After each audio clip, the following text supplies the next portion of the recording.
Esporadicamente gravado em algum lugar do mato, de Dourados, interior do Mato Grosso do Sul. A cidade que, segundo a Wikipédia, possui um modal de transporte aéreo, rodoviário e ferroviário. Só que não. Eu sou Fabrício Brown e o seu segredo está seguro comigo, porque eu nem prestei atenção no que você falou. Eu sou o professor Vinícius de Almeida e hoje eu vi 2 testemunhos de Jeová aplaudirem uma casa.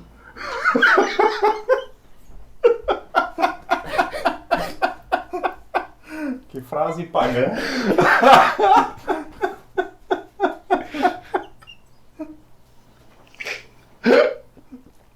Coisa de agnóstico, né? Herege. Eu sou o professor Fernando Machado e as tuas flechas são agudas no coração dos inimigos do rei e por eles os povos cairão debaixo de ti. Fazer o contraponto aqui, né? Pra ver se nós... para tentar a salvação no dia do juízo final. Ah, lá daí.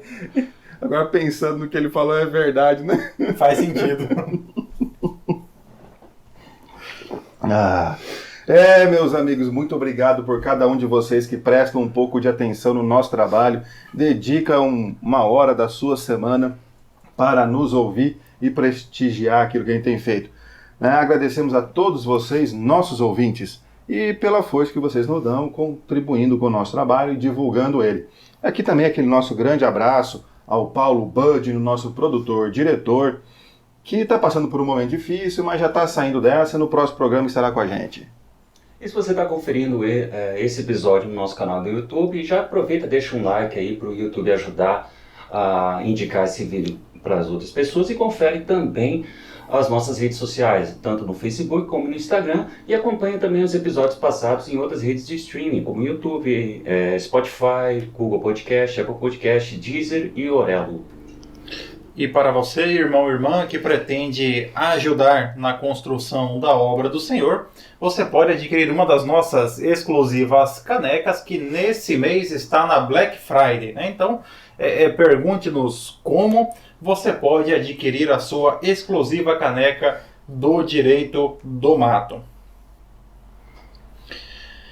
Dando sequência aqui ao nosso episódio, hoje vamos tratar aqui das notícias que abalaram o mundo jurídico na última semana. Vamos para a primeira aqui, um assunto que para mim é sempre muito interessante. Segundo o nosso critério, né? Possivelmente, apenas para mim, exatamente, né? INSS deve indenizar segurado por demora em conceder aposentadoria, devido ao, abre aspas... você estava pesquisando num caso concreto e encontrou correto, essa. Alto grau de culpa da autarquia, a primeira turma do TRF3, terceira região, manteve a condenação do INSS ao pagamento de indenização de R$8.000 a um segurado pela demora em conceder a aposentadoria por tempo de contribuição determinado judicialmente. O benefício foi concedido em 2010. À época foi determinada a sua implantação que só foi realizada em 2012. O segurado acionou a justiça em primeira instância, em segunda instância e no TRF o entendimento foi mantido.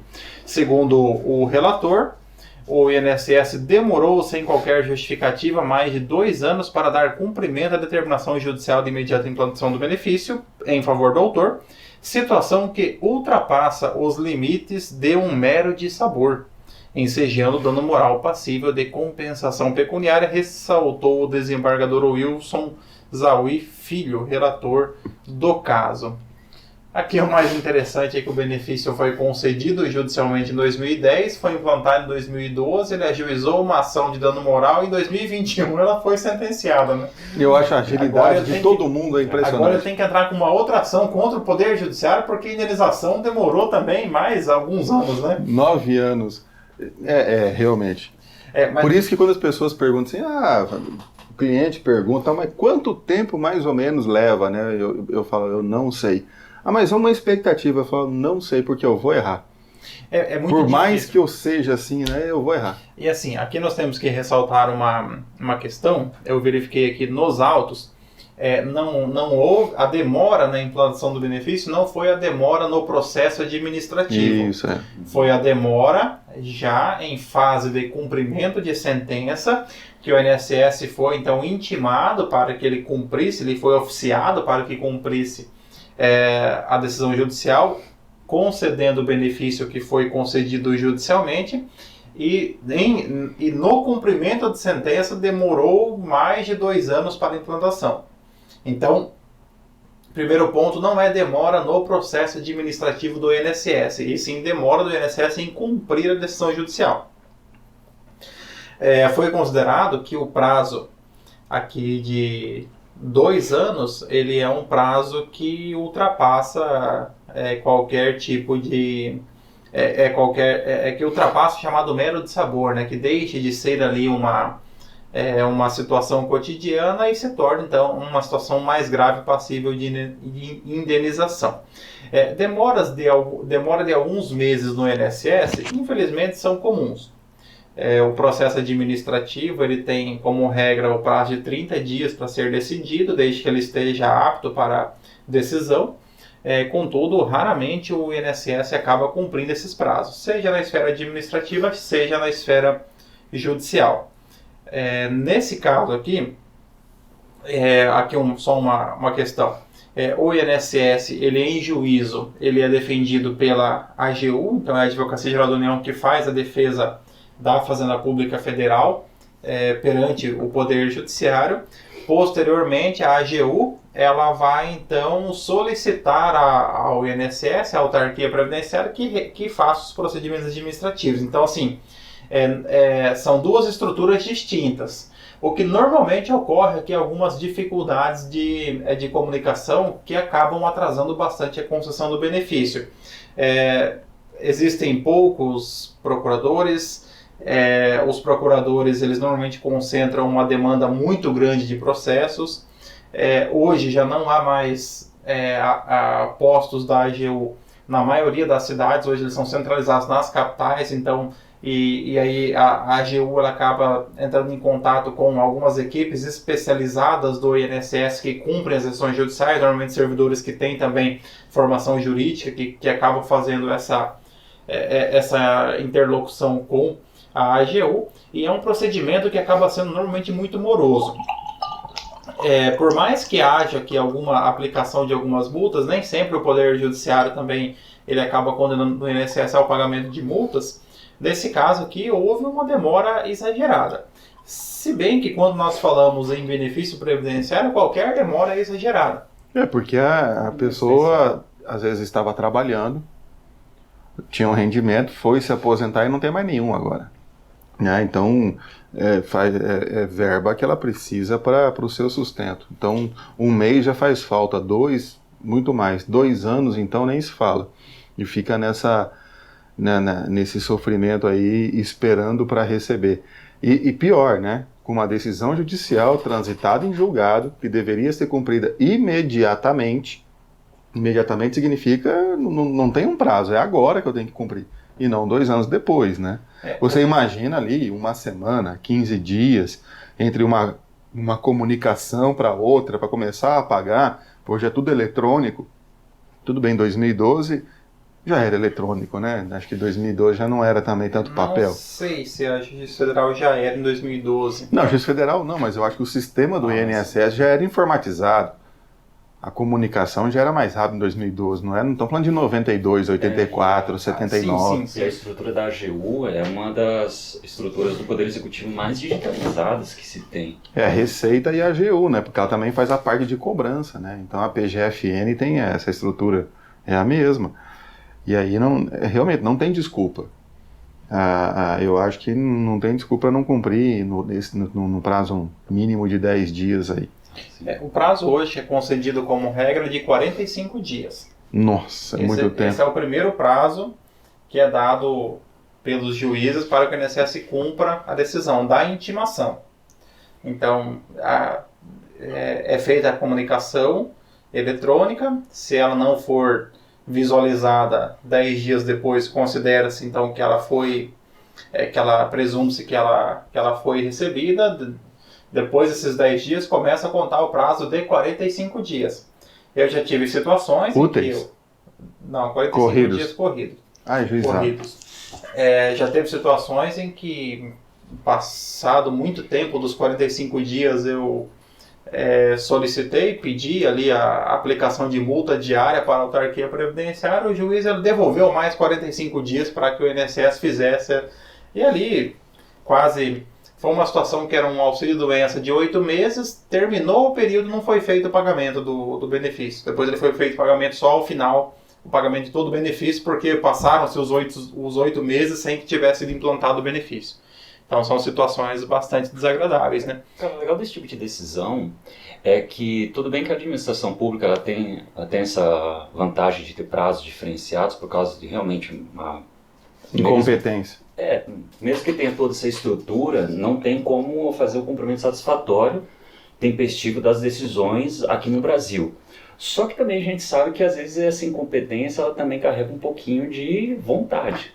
Uma má vontade, no sentido deles mesmos também demorarem um pouco. Esse tipo de decisão vai... porque essa decisão ela chama atenção porque ela é uma das primeiras que concede o dano moral. Porque o entendimento pacificado no STJ e no TRF é de que a demora na concessão não gera dano moral. Então esse é o... Então, para o INSS, de certa forma, tanto faz. Se ele conceder rápido ou não, não acontece nada.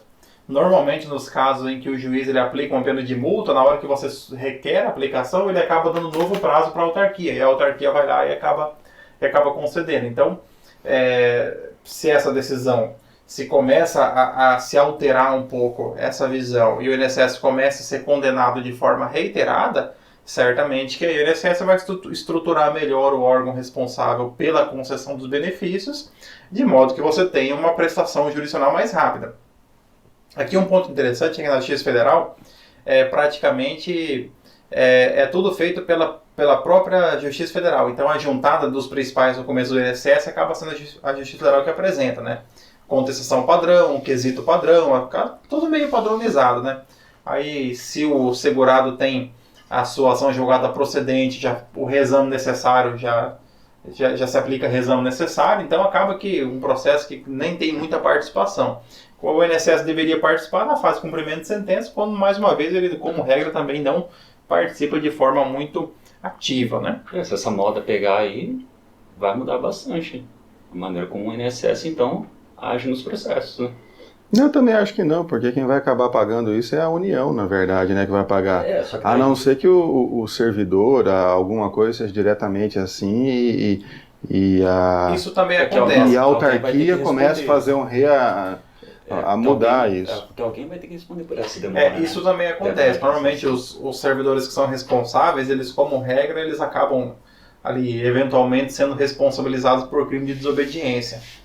Mas muitas vezes isso acontece também até por um excesso de trabalho, né? Então por isso que o próprio INSS precisaria reestruturar esses órgãos para dar a eles condições. É que a questão aqui é um cumprimento de sentença. Chegou uma decisão judicial para ser cumprida. Essa seria a parte mais fácil. Você não vai analisar mais o mérito, o que, o quanto, ou nada. Só cumpre. É só cumprir. Aí a decisão ela é bem objetiva e clara naquilo que tem que ser feito.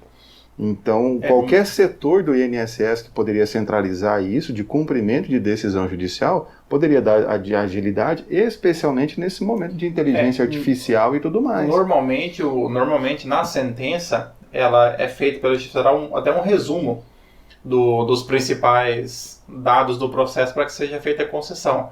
Data de início do benefício, data de início do pagamento, data de cessação do benefício, quando é o caso, espécie do benefício. Então já é... Para poder preencher direitinho. Já é feito um resumo, como se fosse um extrato ali com as informações que facilita. Então não é necessário, por exemplo, que o servidor tenha que interpretar uma sentença, pegar e ficar buscando Normalmente ela já vem na própria sentença, já vem todas as informações. Tem que olhar os documentos do processo. Porque senão a sentença ela vem e diz, julga-se procedente para conceder conforme solicitado inicial. Você teria que ir na inicial buscar. Não, a sentença normalmente ela já traz esses elementos justamente pensando em facilitar, né? Mas eu espero que essa decisão aí seja um divisor de águas em termos de responsabilidade civil quanto à demora na concessão dos benefícios previdenciários. Uma decisão paradigmática. Exato. Ela também traz uma outra questão interessante, se não podia discutir isso no próprio processo, né? Ao invés de propor uma ação.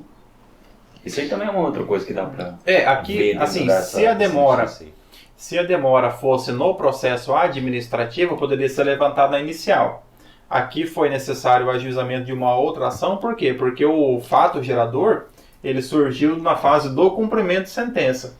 Então você não teria como aditar o cumprimento de sentença incluindo uma outra discussão. Então por isso que ele teve que ser feito em outra ação. Mas se fôssemos aplicar, por exemplo, 2 ou 3 anos de demora na análise do processo administrativo, então acredito que poderia, uma ação de concessão do benefício cumulada com danos morais pela demora. Poderia ter colocado até danos materiais, se devidamente comprovado, se durante esses 2 anos, dentro da concessão ou não, a pessoa sem recurso precisou pegar algum empréstimo e etc., para fazer isso e cobrar de danos materiais o juro que pagou pelos empréstimos e tudo.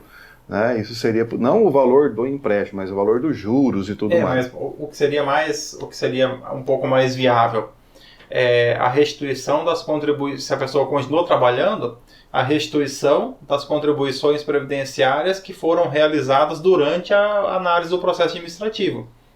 Porque se a pessoa continua trabalhando, ela continua recolhendo. Então, e foi descontada a sua remuneração e contribuição previdenciária. Aí ele, ao invés de ser aposentado com 35 anos, foi aposentado com 37 anos de contribuição. Porque ao longo desse tempo ele continuou contribuindo. Seria uma possibilidade também. Possibilidades muitas. Procurem para mais informações. Vamos para a próxima notícia. Qualquer problema com o INSS, né, pode chamar inbox. Agora uma notícia, direito do mato internacional, Portugal. Nosso correspondente, né?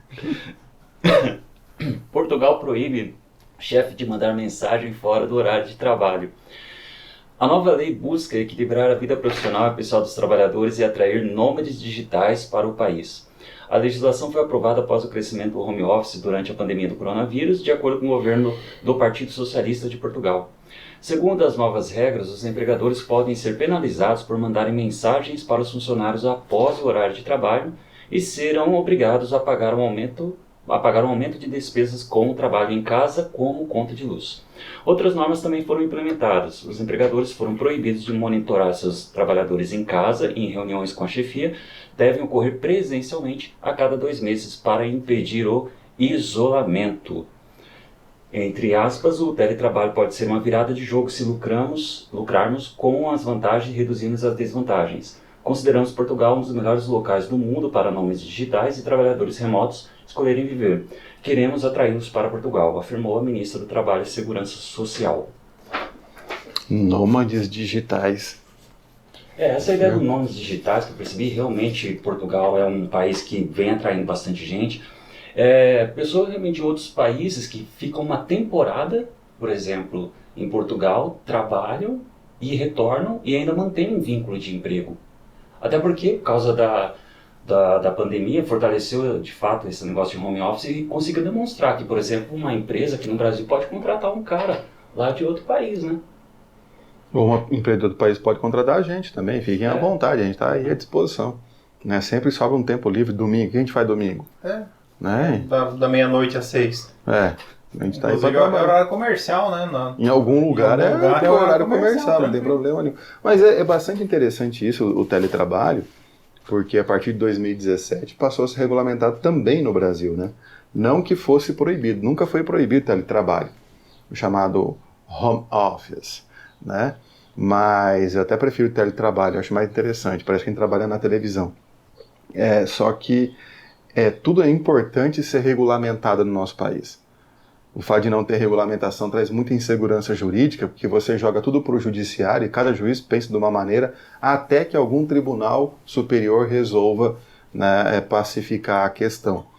E em 2017 houve então a regulamentação.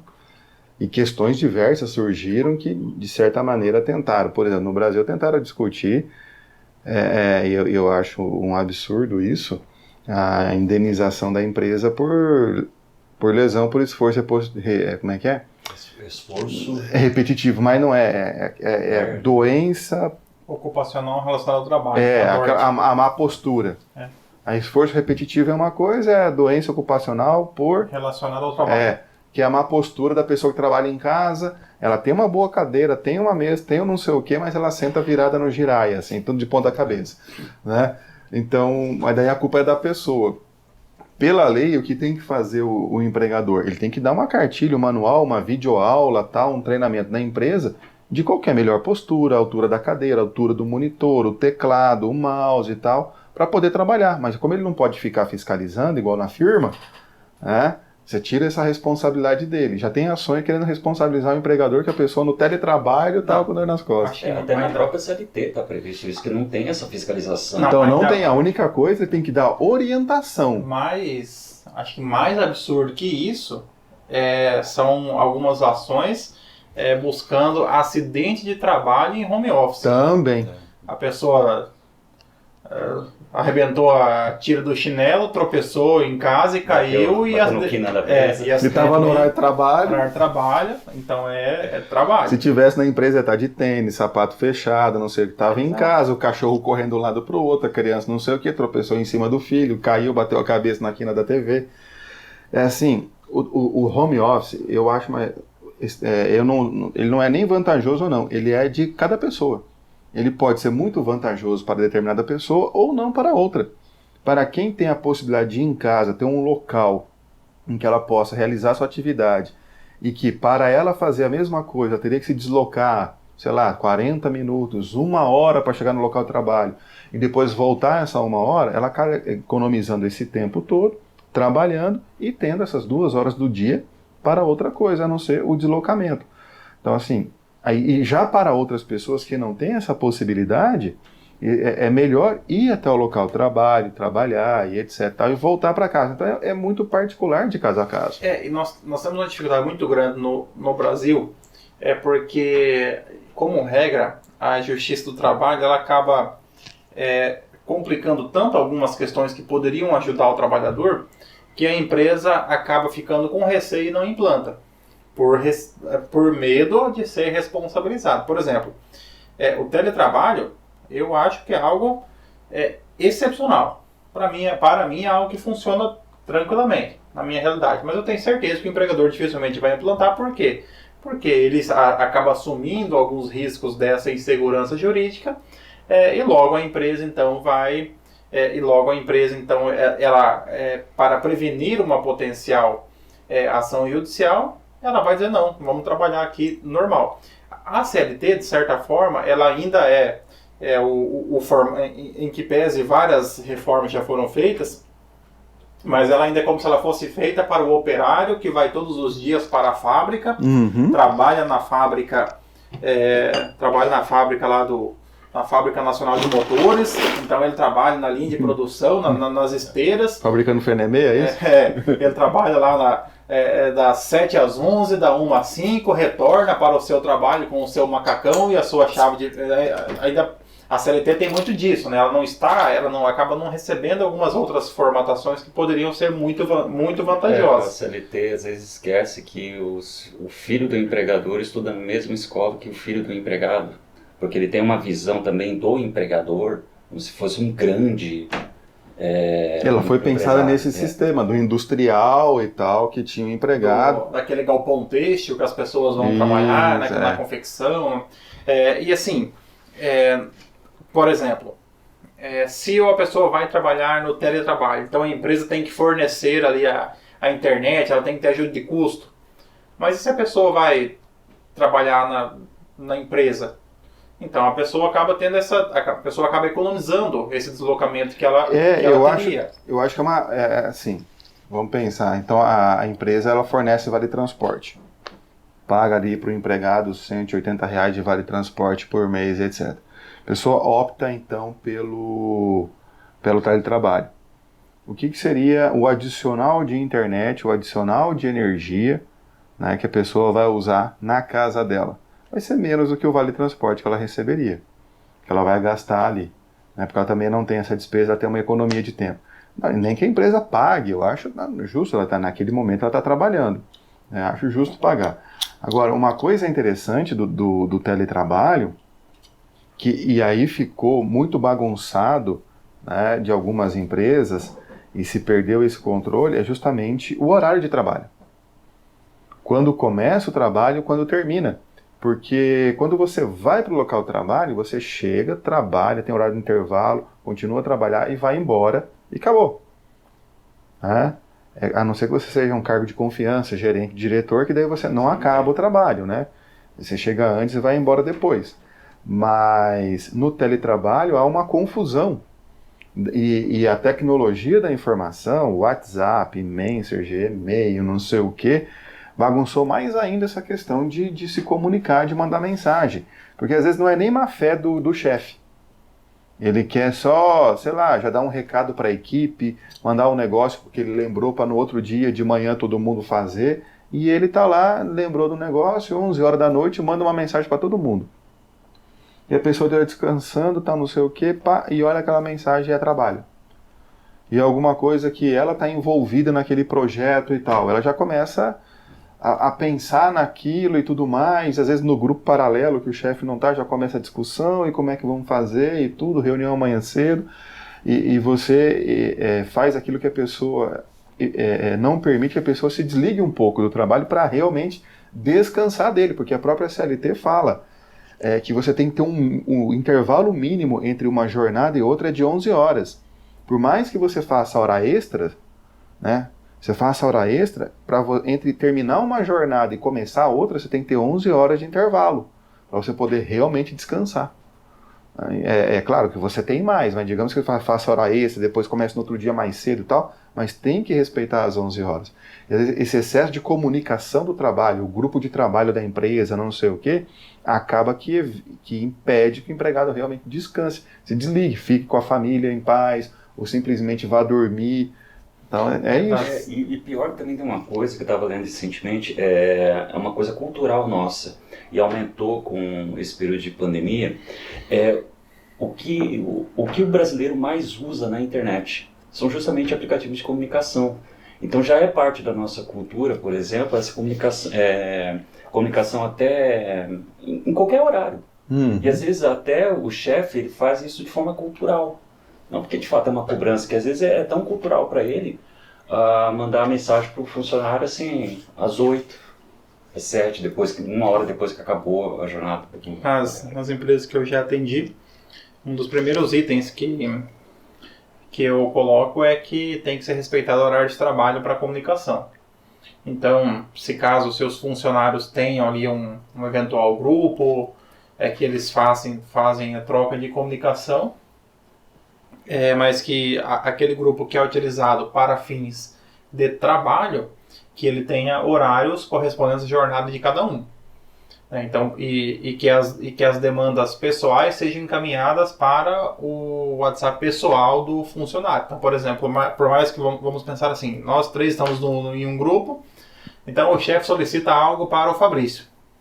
Só que Vinícius e eu estamos no grupo também. Então, o Fabrício está no horário de trabalho, o Vinícius e eu não. Só que se a gente for lá, abrir o WhatsApp, olhar, verificar e saber que já foi passado aquilo, será que eu vou ter que fazer isso também depois do meu... E o grupo de trabalho, a gente não silencia o grupo de trabalho, né? Exato, não tem como, o grupo que não está silenciado. Não está, né? O da família, do pessoal, da todos os outros comunidade, todos os outros, mas esse não. Então você precisa. Então esse é um dos pontos que eu sempre oriento as empresas, que o empregador não faça tipo de comunicação. E se caso haja um grupo que seja para trabalho, que se respeite os horários, tanto de intervalo, quanto final de semana e quanto férias também do funcionário, né? Porque em grupo, ainda mais grupo, assim, a pessoa, eu não sei por que fazem isso. A pessoa está no grupo, a pessoa assim, fulano, preciso falar com você. Ela está no grupo, o fulano está no grupo, por que não manda uma mensagem particular para o fulano já fala com ela, mas existe isso. É claro, nós aqui como professores também, esse negócio de não saber respeitar o horário de falar também, nossos alunos têm bastante disso, né? Sábado, domingo, de noite, de manhã, de madrugada, tal, tudo, mandando mensagem e fora de qualquer horário. De madrugada na festa, mandando mensagem, porra, professor, eu tenho muito cuidado, inclusive com qualquer pessoa, eu só vou mandar mensagem, né? Hoje eu tive que entrar em contato com o eletricista. Eu só fui mandar mensagem depois das 7 horas da manhã, que eu sei que eles estão trabalhando. Eu já estava acordado antes. Mas eu esperei das 7 horas para mandar mensagem. Eu não vou mandar porque para mim é igual telefonar. Você não vai telefonar para a pessoa para acordar ela de madrugada na casa dela. E também respeitar o horário de almoço da pessoa, né? Sim. Então, porque aí meio-dia você mandar mensagem ou ligar, vamos respeitar o horário de almoço do profissional, o horário sagrado que a pessoa tem para se alimentar, né? Porque eu tenho alguns clientes que no horário de almoço, no meu horário de almoço, eles estão trabalhando. Para eles não estão parados, estão trabalhando. Então é normal receber 20 mensagens na hora do almoço. Mas daí eu termino, meu celular fica, não fica comigo na hora do almoço, eu poder almoçar tranquilo.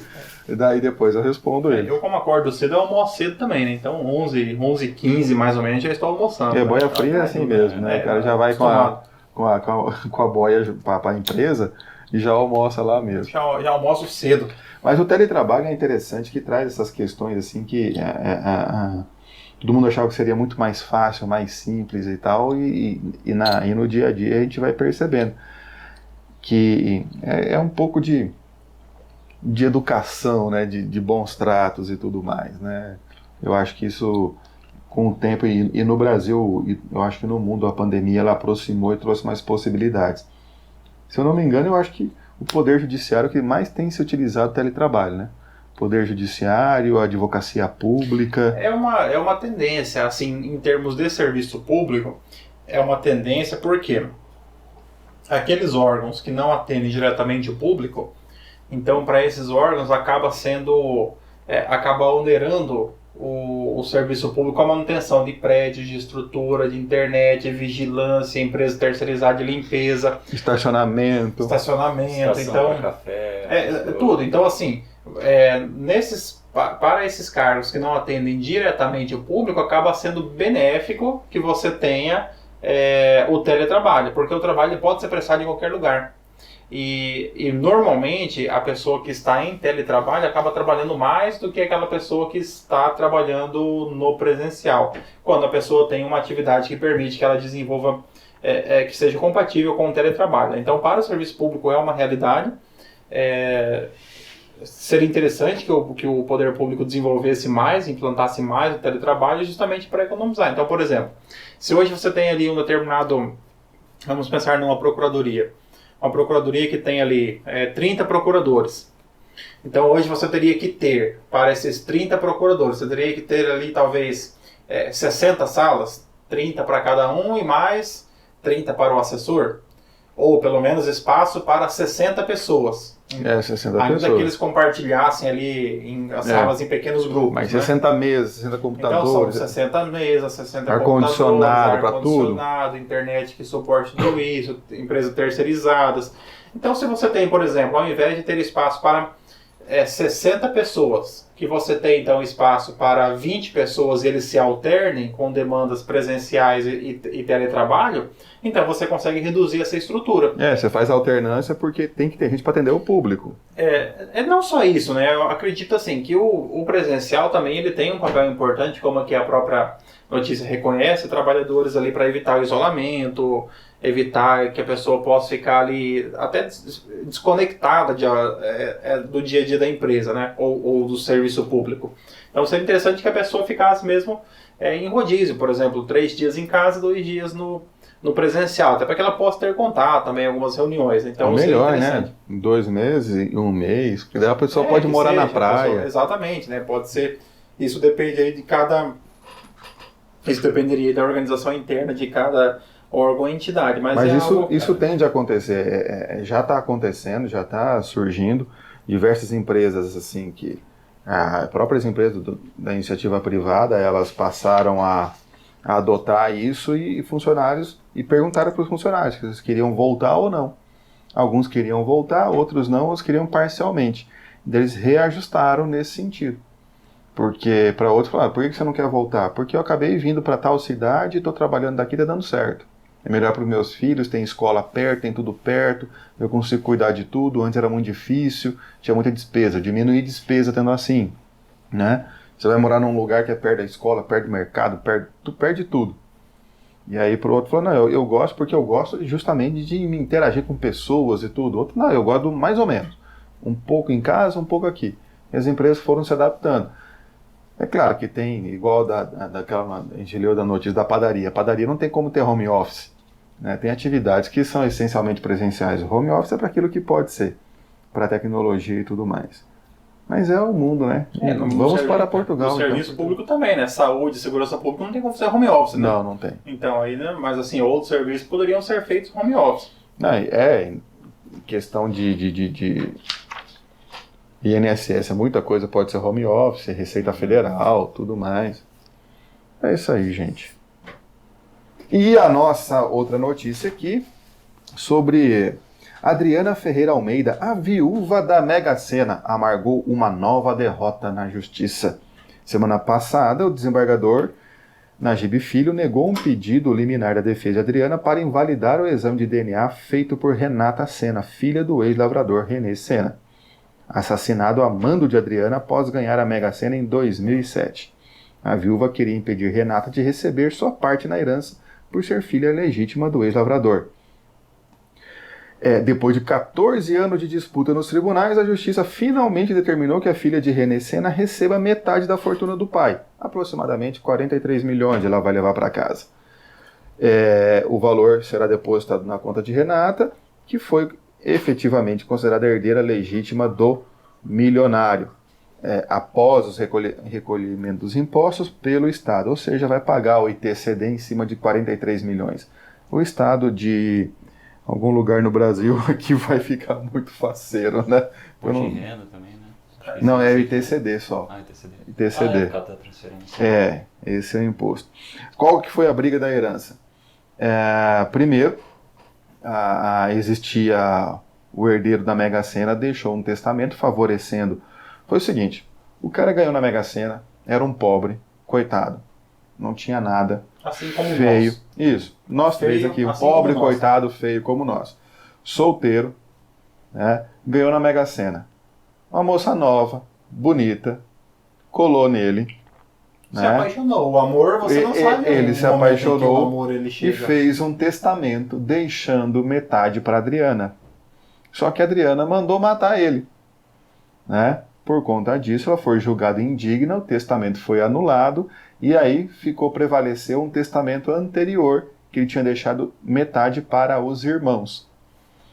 E no meio dessa briga e nessa loucura de dizer que eu te amo, né, e tal e coisa, surgiu uma filha que ele nem sabia que tinha, eu acho, quando estava vivo, fez o exame de DNA, ficou provado que realmente era a filha, e a Adriana estava tentando brigar pela outra metade. E como ela tinha casado, ela não queria dar metade para os irmãos e tal, e depois foi julgada indigna e tal, e nem metade para a filha, e ficou nisso. E no final das contas ela ficou sem nada, presa e sem dinheiro. Então essa é a questão toda, desde 2007 vem rolando isso aí. Então é aquele negócio, né? A pessoa ganha na Mega Sena, não tem nada, e vem os oportunistas, as oportunistas e todo mundo ao redor. Sempre te considerei pra caralho, bicho. Nossa, poxa, a gente sempre foi tanto amigo. Lembra daquela vez, né? Aquele dia que abri a porta pra você. Por isso que eu me considero uma pessoa privilegiada. Porque todos que estão próximos de mim, eu sei que estão porque gostam de mim, né? Porque são tudo fodido igual, né, Fernando? Porque eu sei que não tem. Eu sei que não há nenhum interesse, né? Material não, né? Material não. Nenhum outro também, material, né? E também outro não creio que possa existir também. Mas a questão interessante aqui, pessoal, só para trazer assim pra gente, que todo mundo fala do golpe do baú e etc, que é muito simples de ser feito, né? Mas o que aconteceu no presente caso? A pessoa realmente, ela poderia ter casado e tudo mais após aquela situação e a pessoa ter morrido, ela seria herdeira, porque na ordem de vocação hereditária, lá entre os herdeiros, quem que nós temos ali? Os descendentes, junto com o cônjuge, os ascendentes, junto com o cônjuge, e só os cônjuges depois os colaterais, além de permitir a sucessão por testamento, né? Deixar um testamento. Ela seria herdeira dele, se não tivesse mandado matar, né? Porque um dos motivos da indignidade, de ser considerado indigno, é você tentar ou matar o autor da herança. Então, a gente já viu vários casos assim, né? O emblemático, que nós vamos tratar um episódio futuro aqui, já temos até contato com um psicólogo de renome para tratar do caso da Suzanne von Richthofen, né? só estamos acertando data porque a agenda dele é muito complicada, a pessoa, para se beneficiar da herança, acaba matando. Só que quando o crime é aberto, é julgado indigno, justamente... Opa! Nem sabia que tinha um alarme para essa hora, mas tudo bem. É julgado indigno justamente por conta... Porque é isso, né? Você não é digno de receber herança de quem você tenta matar. Eu acho que é mais ou menos essa a explicação. Mas hoje você se achou digno de dormir até 2 e pouco da tarde, né? Não, era uma reunião que eu não sabia que eu tinha. Bom, eu já vou faltar nessa reunião. Essa reunião você não vai, né? Apareceu reunião, não sei o quê. Eu acho que eu não vou nessa reunião.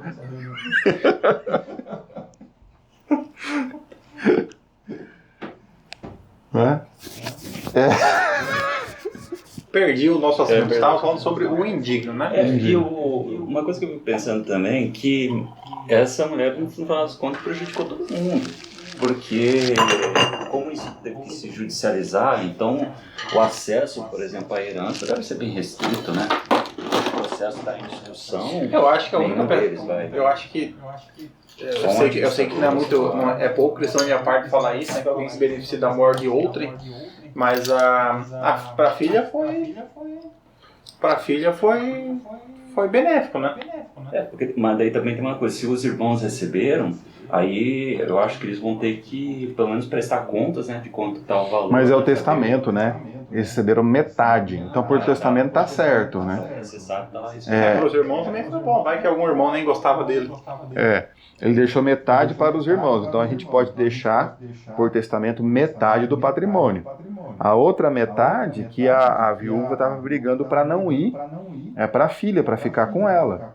Mas me impressiona, assim, os advogados darem esperança para essa viúva, né? Porque a lei é muito clara. Se você tem um filho, é do filho, não é da viúva. No máximo, ela poderia dividir com a filha. Isso aí, mas não ficar com tudo. E aí, como ficou provado que ela matou, é indigno mesmo. Então é você comprar uma briga que você já perdeu. Então não adianta. Eu não me lembro desse caso. Aqui mais é bastidores mesmo. Ele foi morto logo na sequência? Foi logo depois que ganhou. Foi logo depois que ganhou, não foi muito tempo depois.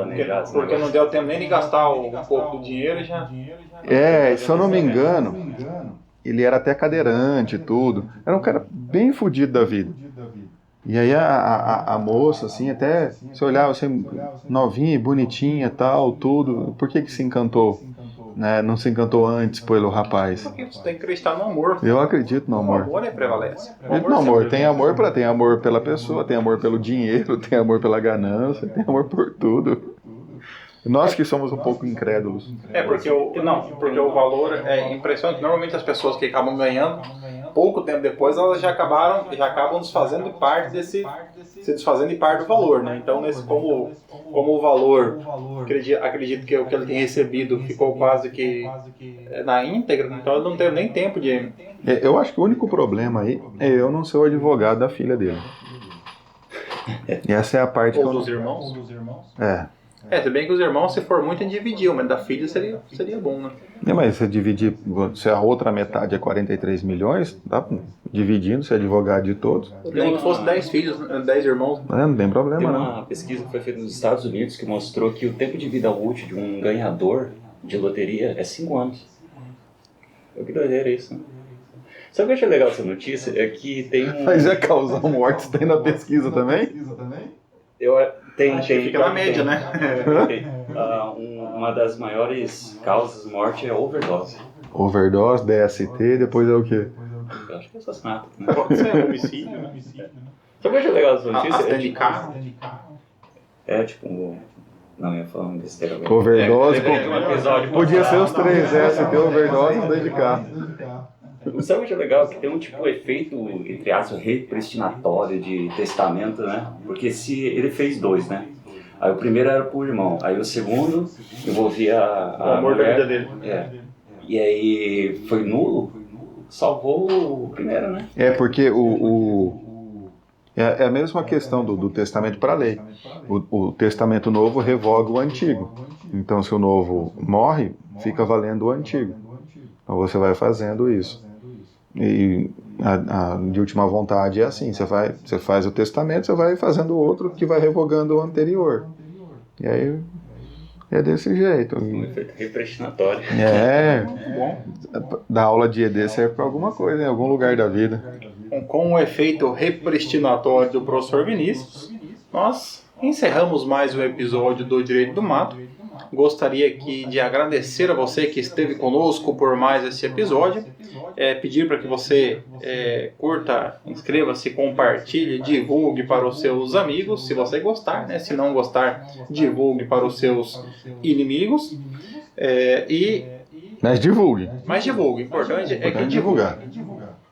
E não deixe de conferir a gente nas redes sociais e também não deixe de conferir os episódios passados. E se você chegou até aqui no nosso canal no YouTube, a gente espera que você já tenha deixado aquele joinha, aquele like, para o algoritmo do YouTube ajudar a gente a fazer com que as pessoas conheçam mais o projeto Direito do Mato.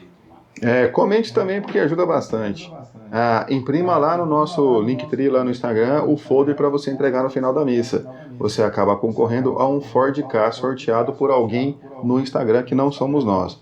Tenham todos uma ótima semana, um grande abraço. Sejam felizes.